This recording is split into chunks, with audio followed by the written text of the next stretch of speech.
Kudutshulwe kwabulawa ababili ababelinda ukutapa imali esale kubanjwa imoto yemali.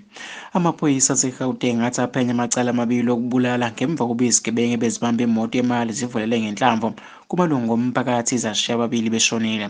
Kwalimala inqwaba lesi sigameko kuthiwa senzeke namhlanje ekuseni ePafontein Road ekuruleni akaboshwa muntu. Izigebengu-ke zishaye zachitha nemali-ke noma nesamba semali engadalulanga.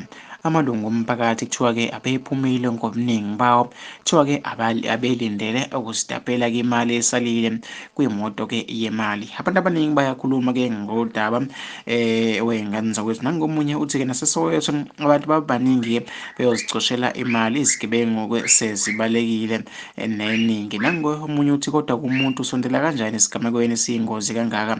Labantu-ke noma-ke abakhathalele kuthenjwa, laba-ke igazi lisuke libanukela emakhaleni, i-cocaine-ke igcwele ekhanda. Nangomunye ukuthi babe kubonaphi kodwa ukuthi-ke uvele uhlomeke uye la kubanjwa khona inkunzi ngoba-ke imoto yemali awusondeli nje la-ke ngakuyona ubalekela ukuthi-ke uma kungenzeka kukhona-ke abayijongile ungathola-ke amachaphazelo. Manje-ke ebantwini ukutapa noma-ke sekuyisitayela sabo sisha. Nangomunye uthi cishe ngemizuzu elishumi noma-ke ngama-23 kufa umuntu-ke ngesibhamu uma uhulumeni noma-ke ebanakekela abantu bezodeclare-ke i-national-ke disaster. Nangomunye uthi ngiyacabanga nje ukuthi abafundi bazobona-ke le ndaba lapho noma-ke bazoyazi ukuthi makwenzeka lento ekanje anisondeli-ke ukuze kufike amaphoyisa. Wengane zakwethu, mina ngifisa ukuthi ngizwe uvo lwakho nombono wokuthi wena ucabangani-ke ngalolu daba.